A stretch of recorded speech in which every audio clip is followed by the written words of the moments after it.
The Lord be with you. and with your spirit. A reading from the Holy Gospel according to Matthew. Glory to you, O Lord. Jesus said to his disciples, "When the Son of Man comes in his glory and all the angels with him, he will sit upon his glorious throne, and all the nations will be assembled before him. And he will separate them one from another, as a shepherd separates the sheep from the goats. He will place the sheep on his right, the goats on his left. Then the king will say to those on his right, 'Come, you who are blessed by my Father, inherit the kingdom prepared for you from the foundation of the world. For I was hungry, and you gave me food. I was thirsty, and you gave me drink.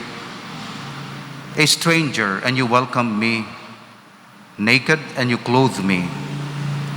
Ill, and you cared for me. In prison, and you visited me.'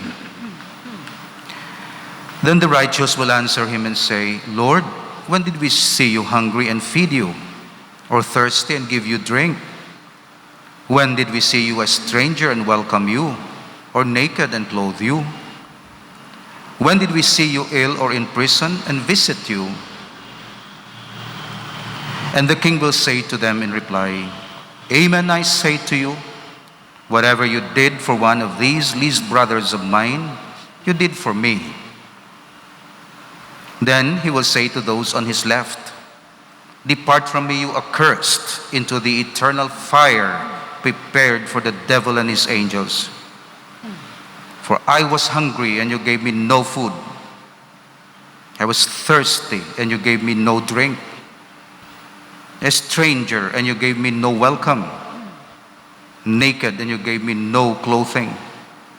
Ill and in prison, and you did not care for me.' Then they will answer and say, 'Lord, when did we see you hungry or thirsty, or a stranger, or naked, or ill, or in prison, and not minister to your needs?' And he will answer them, 'Amen, I say to you, what you did not do for one of these least brothers of mine, you did not do for me.'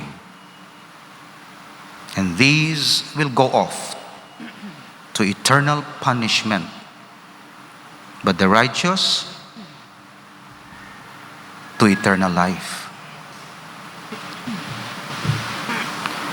The Gospel of the Lord. Praise to you, Lord Jesus Christ.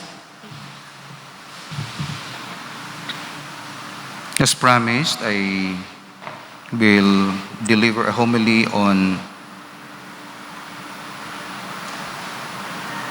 indulgences, because we have series of homilies already on purgatory and heaven, and today is the day of indulgence, as we pray for the repose of the souls of our beloved. Kag nabutang diri taong documents.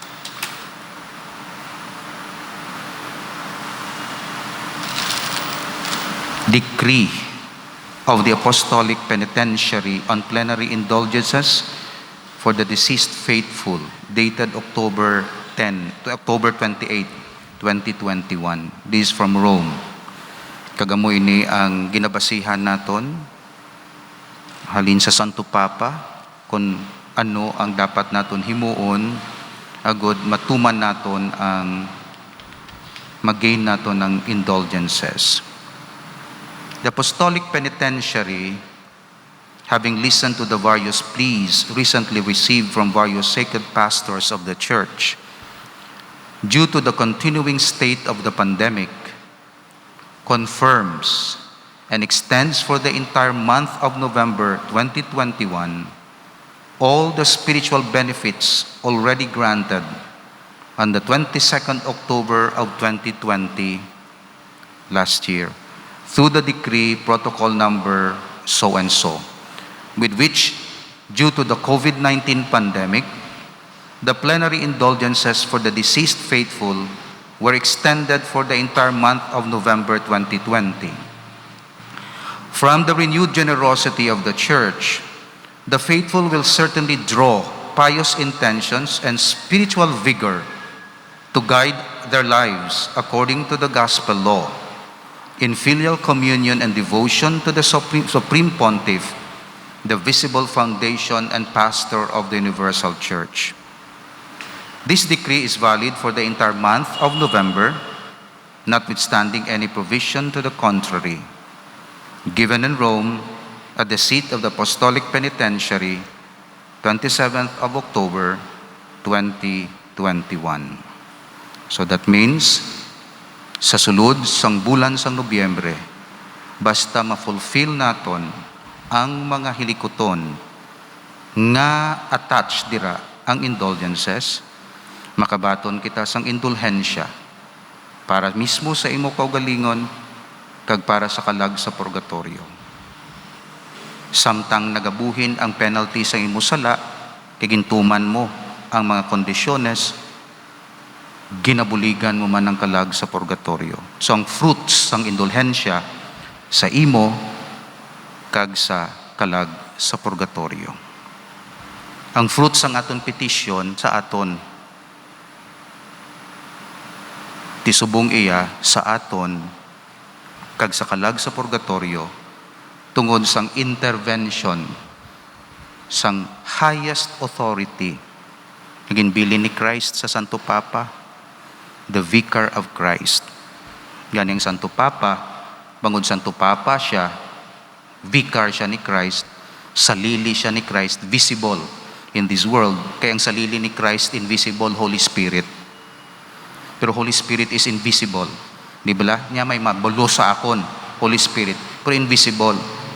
Pero may salili siya, visible, human person, ara sa otoridad sang Santo Papa. Kaginang indulhensya, Santo Papa lang na ang naga-distribute. Hindi pwede sang ibang authority. Kaya naga-require ina sang highest authority to intervene o distribute because is so great a grace nga hindi mahandol sang kung sino-sino lang nga pari, kundi Santo Papa gid sinaya naga-distribute. Ti ula kita makilala sang Santo Papa, diri kita ya ano kilala Santo Papa. Sa hindi kita makilala, basta kondisyon, himuay ning mga bagay, automatic, kung mahimo mo ina, indulgence work ang ginaubra mo para sa imo kaugalingon, nga punishment sang sala mo nga nakonfesar, kag para sa punishment sang sala, sang pinalangga mo sa purgatorio, nga ginkonfesar nila sang una. So muna ang indulhensya, gabuligay kita. So ano ang indulhensya? Indulgence, basahon ko anay ang definition niya, parang halin dira maintindihan naton kag ma-avail naton. Bala mo kundi mo maintindihan sa kabagay, abi mula pulos. Ang ido hindi ka-inchendi sang diamonds, abi ang diamonds wala pulos, pero naka-inchendi sang diamonds, ang inandaman nila yung diamante. Kiti, way niyan inchendihan mo. Amo man mga Katoliko, kung hindi nila maintindihan ang real presence, daw wala lang. Pero may mga Katoliko nga grabe gidiyaya ang pag-intindi sang real presence, ang ila respect sa presence of God, ang ila veneration, worship sa Blessed Sacrament. That's why hindi mo kisa makita, mabasol mga Katoliko, nagasimba, nagapaninghawak, nagapadikwatro, nagakaon babulgam, nga dos wala lang nga kay nubo ang ila pag-intindi kung ano ang ginaselebrar. Pero mga Katoliko nga balaan nila may presensya sang Dios, di sila magamuna. The same principle apply naton. Kung hindi mo maintindihan ang indulgence, malipas lang ang November 1 and 2, and of course this year extended until the end of month of November, wala kayo mo yakuha, wala mo ma-avail, kaya wala ang hangpan.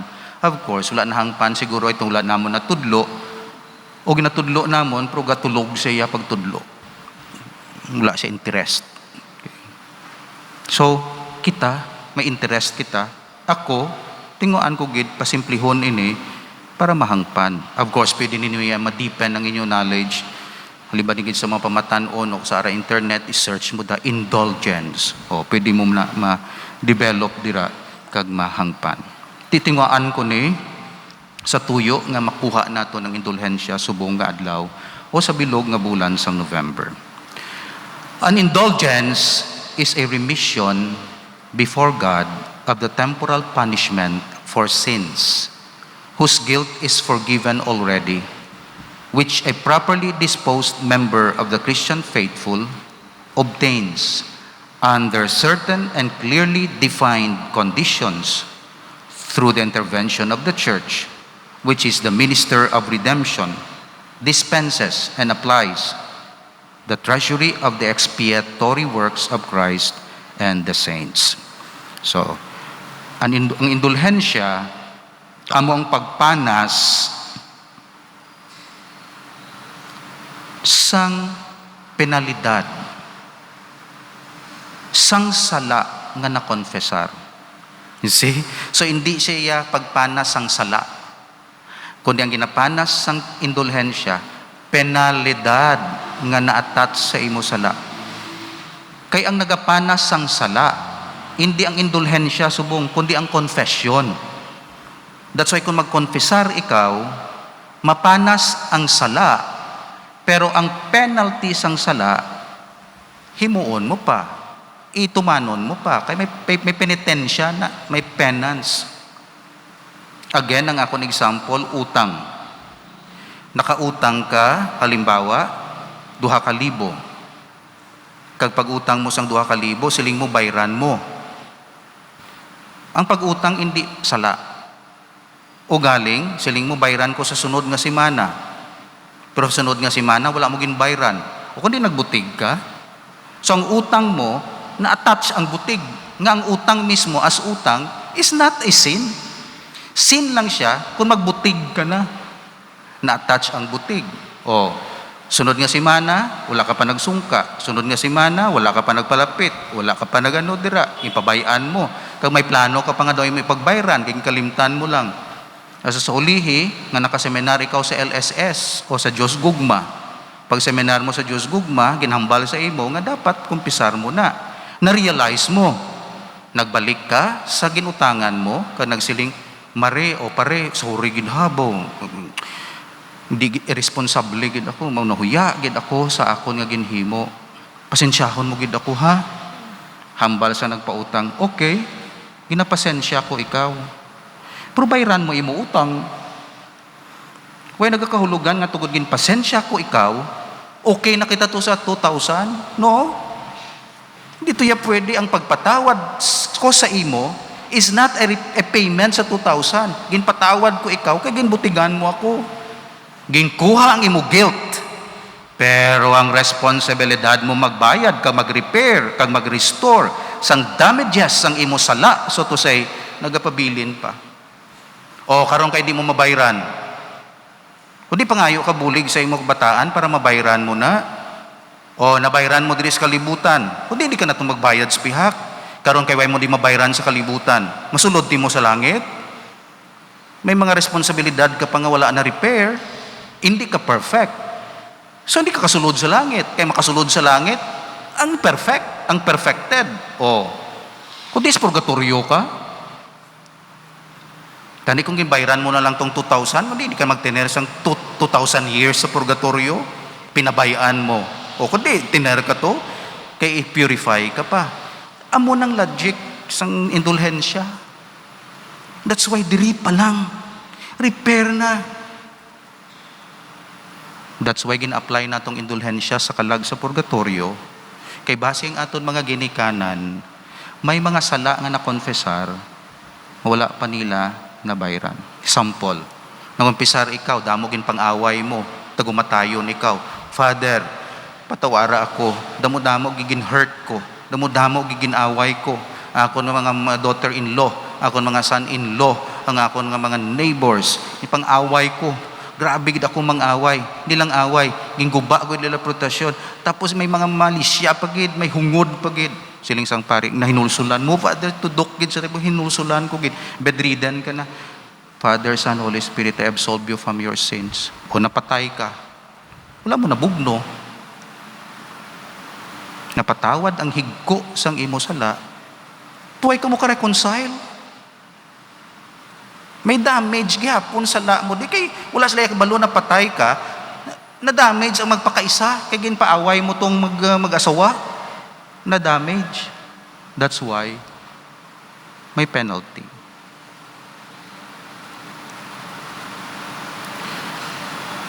Matabo man na sa aton. That's why antes mapatay, pangtawgan ng kontra mo, teksina, mare, sorry, gid ha. Pwede mo man na masugid sa pari. Ang pari, guilt man lang na. Pero ang penalty, wala. That's why amo na ang mga tagumatayon, nga pangita, nga makareconcile, makarepair. Kay balaan nila, na dito nila sa piyak na kinabuhi, bayaran ang penalty sang sala, not the sin. Kaya kung may sin ka kang mapatay, impyerno ka, ilabi na gid mortal sin. Pero may sin ka, pero nakonfesar mo, purgatorio ikaw. So amo na, an indulgence is a remission before God of the temporal punishment for sins whose guilt is already forgiven. So kung wala mo na konfesar, hindi siya makabaton indulhensya. That's why kainang ginobra ko, absolution. Kay once nga ara ka, kag gusto mo gain sang indulgence subong, pero ara ka sa state of sin, maumpok ang indulhensya, hindi siya ma-apply.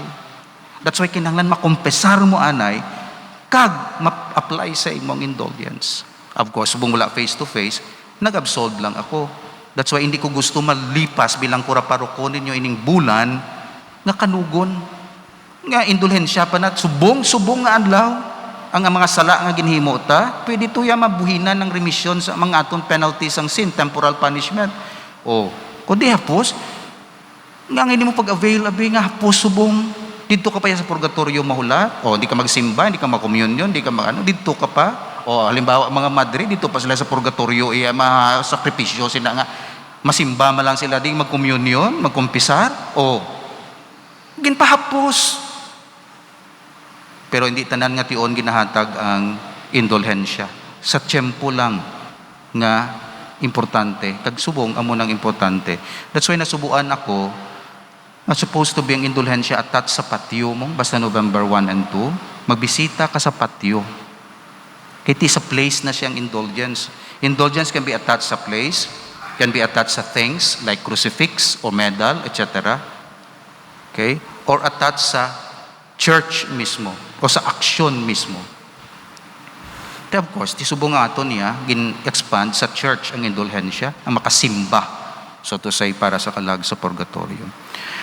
Properly disposed Christians can receive indulgences under certain defined conditions. Kaganong condition? Nakakonfesar ikaw, meaning absolve mo sala, nakakommunion ikaw, kag nakapangamuyo kayo sa intention sang Santo Papa. So himuon ta na absolve ka mo, communion nyo, kag one Our Father, one Hail Mary, one Glory Be, para sa communion, para sa intention sang Santo Papa. Now, sino ang makahatag sina nabutang diri? Through the intervention of the church. Pero church is general. Sino nga church? Member man ng bishop, member ng pari, member man ng madre, member ka man, pastoral council, kung sino dira. Church. Pero ang makadispense lang among the billions of Catholics is only the Pope. Authoritatively can dispense and apply this remission of temporal punishment of sins. Di niya nakuhaon from the treasury of the expiatory works of Christ and the saints. Meaning to say, ti Father, di bala ang indulgence, bayad sa penalty sang sala. Ti sino mabayad sina? Of course, si Christ, gina-request, ka mga santos, mga martyrs, mga santos ta. I think kasalubra ila merito. Kung kuhaon nyo sa akon indulgence, kulang pa sa akon ha. So hindi ka mo mangayo sa akon. That's why hindi ko yung ma-apply indulgence ko sa inyo for the living. Akon lang, kag for the dead. Pwede ko ma-apply. Ang indulgence cannot be applied to the neighbor. Kulang gani sa akon. Pero pwede ko ma-apply sa kalag sa purgatorio. Hindi pagpalipasang 1 and 2. That's why nag-encourage gid ako, simbahi ang mga misa subong. Hindi mo ma-underestimate. Even you cannot imagine sang gina-unleash nga grasya sang Dios kag sang mahal nga Birhen Maria today, November 2. Of course, tomorrow dito sa US. Basta November 2, kaya ang globe galibot mo. 1 kita diri, 2 na kita diri, 1 pa lang sila. Pero sige na, ang indulgence subong nga adlaw, nagatubod na. Kung hindi ka magpalapit, kag wala ka balde, kag baso, hindi mo ma-avail. Avail it. Avail it. Para sa sala nga nahimo naton sa nagliga dia penalty. Kung hindi kita magdugay sa purgatorio, kag i-apply man sa aton mga paryente didto nga ay handugay na ang ila purification sa purgatorio. That's the rationale of November 2. So it's not a cult, it's not idolatry. It's a communion of saints nga nagabinuligay ang mga tumuluo. Bisan pa nga patay na sila, kalag na sila, kag diri kita gabinuligay. Kag kita gina-remind man, prepare. Maabot tiyempo kita naman mapatay.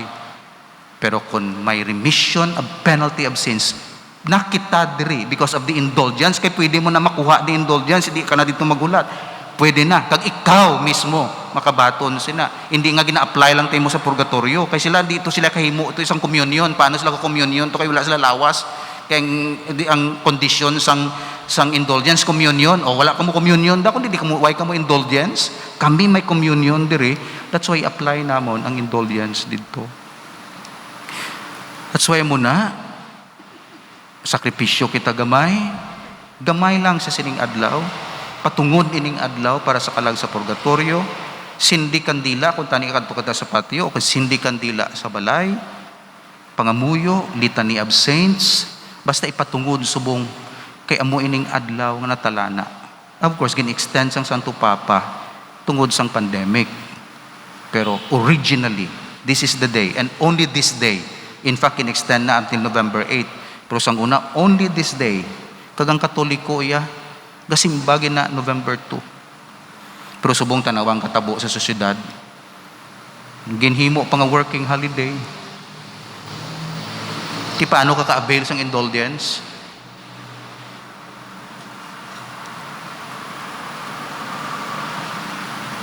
Kung hindi makuha sang Katolikong indulgence, ang nagacommand sang restrictions, I think will be responsible before God. Wala ko gapahog. Will be responsible before God. Siguro sukton sang Dios. Sang November 2, ano ginubra mo? O, ikaw da, ano dang mga kalag na? Millions ina, gin-deprive mo. Ang tumulo, anong tagalapas, nagkalamatay na, tani kung may indulgence to November 2, ikaw da. Pero tungod wala sila sang view of the eternal life. Wala sa ila mind. Ang ila is only material things. Wala ko nag-judge sang motive, kundi sang aksyon. Hindi nila ma-appreciate.